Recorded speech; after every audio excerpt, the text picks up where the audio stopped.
আমি শ্রীকৃষ্ণ কথা দিচ্ছি মুক্ত করব, এতে কোনো দ্বিধাদ্বন্দ্ব নেই নেই নেই। এর পরিবর্তে কি করতে হবে? আমাদের সকল পাপ থেকে ভগবান আমাদের মুক্ত করবে, কিন্তু বিনিময়ে সমস্ত কিছু ছেড়ে ভগবানের চরণ স্মরণ করে একবার বদলে হাত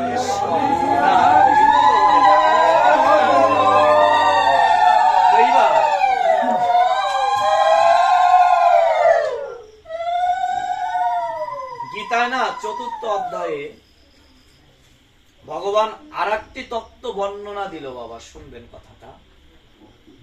সেই তত্ত্বটি হচ্ছে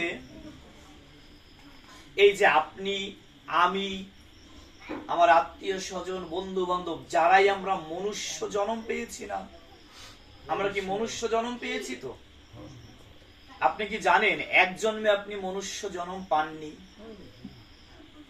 আগের জন্মে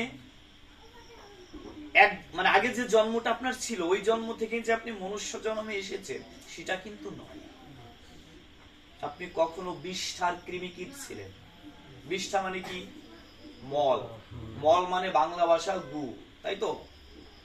সবার বাড়িতেই টয়লেট আছে না? টয়লেটের যে মল মূত্র পড়ে থাকে ওটাকে বলা হয় বিষ্ঠা। তা আপনি নয়, শুধু আমিও ওই বিষ্ঠার কৃমিকীট মানে পোকামাকড় ছিলাম। ওই বিষটা খেয়ে খেয়ে আমার জীবন ধারণ করেছি। আর তখন তো আমার হাত নেই। হাত আছে? হাত এইভাবে তুলতে পেরেছি। পা আছে, পা দিয়ে হাঁটতে পেরেছি। চোখ দিয়ে এরকম সাধু সঙ্গ দর্শন করতে পেরেছি। তারপরেও যেহেতু ক্ষুদ্রর মধ্যেও ব্রহ্ম সত্তা ছিল, ব্রহ্ম মানে অনাদিরাদি গোবিন্দ, এই হচ্ছে এক শব্দ। আর হচ্ছে ব্রহ্মা। ব্রহ্মা মানে ওই যে ব্রহ্মা বিষ্ণু শিব, তাই না? তাহলে ব্রহ্মা আর ব্রহ্ম এক নয়, কিন্তু ব্রহ্মা হচ্ছে ব্রহ্মের সৃষ্টির অংশ মাত্র, আর ব্রহ্ম হচ্ছে সাক্ষাৎ প্রাণ গোবিন্দ, তাই না? তো এইবার সেই কৃমিকীট হয়ে যখন ছিলাম, যেহেতু দেহের মধ্যে প্রাণ ছিল, তো তখন ভগবানকে ওই কৃমিকীটের ভাষায় কেঁদে কেঁদে বলেছিলাম যে প্রভু দয়াময়,